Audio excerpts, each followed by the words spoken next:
Hello, in this tutorial I'm going to show you how to do tapestry crochet with some slightly less usual stitches, such as treble two together and making two treble stitches in the same stitch. Now, if you've not done tapestry crochet before, I would suggest that you first watch my introduction to tapestry crochet tutorial, and I'll pop a link to that in the notes below, which shows you what tapestry crochet is and how to do it in a simple way. This is a slightly more advanced technique, so it assumes you already know a bit about how to do tapestry crochet. So if you don't, go and watch that tutorial first, and if you already know how to do tapestry crochet and are interested in learning a little bit more about how to produce some slightly different effects, then this tutorial is for you. Now I've got a sample here where I've been working 2 rows of treble crochet or double crochet in US terms, and as you can see in the second row I've introduced the green colour.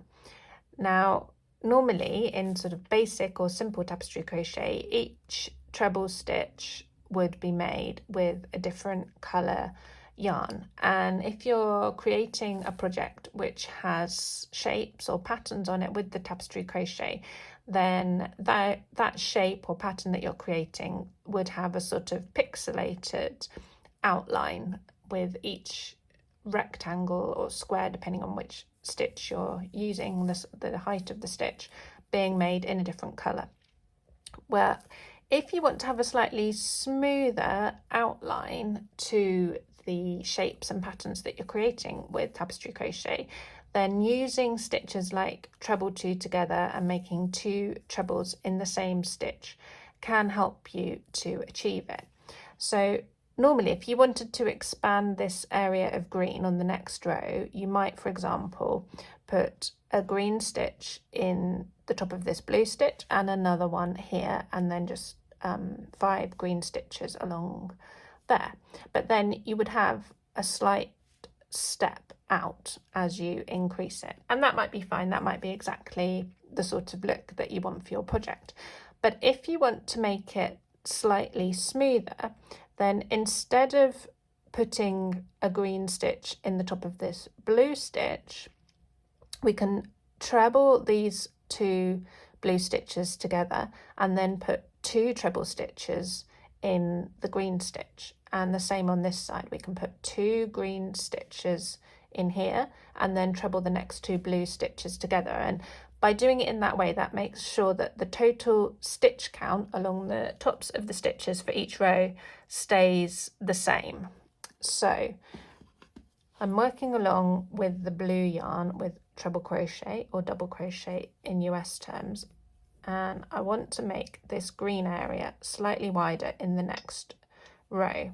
So when I get to 2 stitches before the green area, I'm going to treble 2 together across these 2 stitches. So I do the first part and then I do the second part in the next stitch, like that. And when I get to the point in my treble 2 together where I've got 3 loops left on my hook, I'm going to change colour to green. So as with all tapestry crochet, you always change colour on the final step of the previous stitch. So for treble 2 together, this means that you've actually got 3 loops on your hook at this point. So I'm going to pull the green yarn through all of these 3 loops to have it ready on my hook to make the next stitch. Now this, as you can see, this means that the blue section is slanting slightly outwards because I've trebled these 2 together. So I'm going to I'm also got 1 stitch fewer than I should have at this point. So I'm going to put 2 treble stitches into this next green stitch, like this. 1,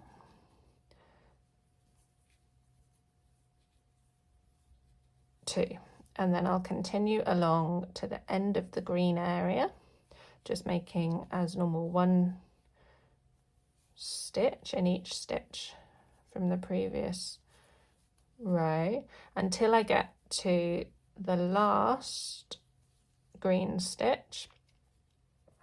And I want this, in this case, I want the green area to expand on both sides. So I'm going to make 2 green stitches, green treble stitches in this last stitch as well to make it wider on this side. And then when I get to the final step of the second treble, so in this case it was just a normal treble, I've only got 2 loops on my hook, I am going to switch back to blue by pulling the blue through. So I've got it ready on my hook to make the next stitch. Now because I've made this wider on this side, I need to, and I've got an extra stitch, one more than I should have, I'm going to do a treble 2 together over the next 2 blue stitches to get my stitch count correct again, like that. And then I would just continue to the end of the row with blue trebles, making 1 treble, 1 stitch in each stitch from the previous row and 1 stitch in the top of the starting chain, which I did a little bit tight. There we go. Oh, right. And then I like to, when I'm working in rows in tapestry crochet, I like to carry them both up to the next row in the final step of that last stitch.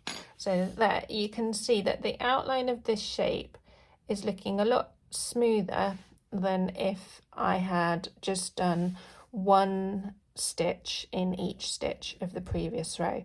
So by combining treble 2 together and 2 trebles in the same stitch in this way, you can create a much smoother outline to any shapes that you're creating with tapestry crochet.